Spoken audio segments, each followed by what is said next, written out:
Hey guys, and welcome back to the Gideon Power Hour with me, Seiben, here for the Gideon, the Aether Hub. Well, it looks like the reign of Gideon is seemingly endless, as Amonkhet introduces the heir to the soon-to-be outgoing Gideon Ally of Zendikar. Welcome to the standard of Gideon. Gideon of the Trials. My god. 3 mana Planeswalker, 1 generic, and double white, coming in with 3 loyalty counters. It's +1 until your next turn, prevent all damage target permanent would deal. 0 until end of turn, Gideon of the Trials becomes a 4/4 human soldier creature with indestructible that's still a Planeswalker. Prevent all damage that would be dealt to him this turn. And an unprecedented 0 loyalty ultimate, you get an emblem with, as long as you control a Gideon Planeswalker, you can't lose the game and your opponents can't win the game. What is this world we're living in? You thought Gideon Ally of Zendikar was good? I think of the Trials maybe even better, but in a different way. Let's compare the two, even though they'll both be in standard, at least for a while. So Ally of Zendikar costs 1 more but comes in with an extra loyalty counter. Fairest trade, although 3 is in a dangerous range to be killed. +1s, Ally of Zendikar becomes a 5/5 with the usual Gideon effects, and of the Trials prevents all damage from a source. This is how Gideon of the Trials can protect itself. Not as good as removal, obviously, but a little better, at least to me, than Ally of Zendikar's protection, which is coming up next. Their second abilities are basically flip-flopped. For 0, Gideon of the Trials becomes a 4/4 creature, a stat lower than Ally of Zendikar, while Ally summons a 2/2 creature designed to act as a blocker between an opponent's creature and Gideon himself. The blocker is fine for protection, but doesn't stop flyers, and that's why I feel it's a little worse than of the Trials. But the trade-off is a weaker Gideon creature, who at 4/4 can't pilot literally every vehicle ever made, but still the important ones. And finally we get to their emblems. Ally of Zendikar requires you to lose 4 loyalty counters, and it'll be like a glorious anthem on your board, decent, but not worth losing Gideon over.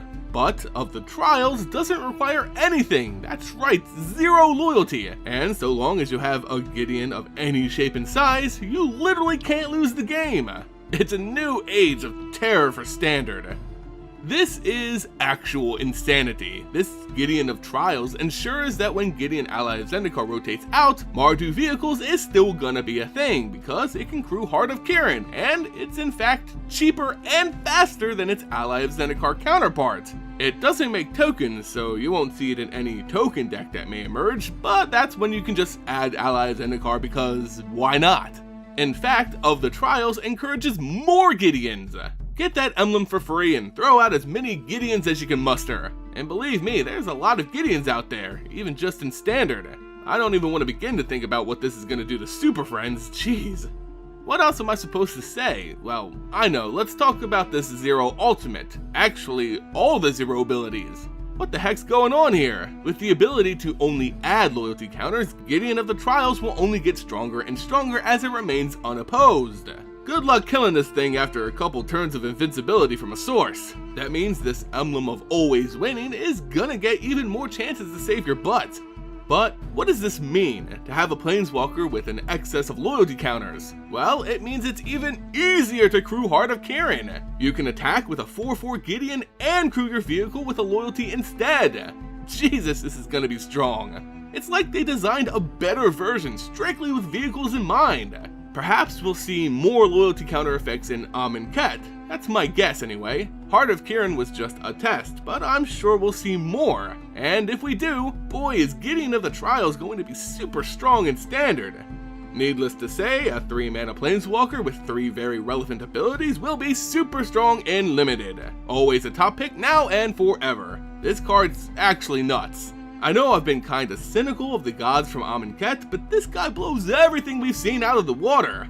Gideon can stand up with gods easily. Anyway guys, let me know what you think about Gideon of the Trials in the comments below. Please don't blow up too much from his beef slabbiness. If you enjoyed the video and want to support the Aether Hub here on YouTube, just give this video a like and subscribe for more awesome MTG content. As always guys, thanks so much for watching and I'll see you next time here on the Aether Hub.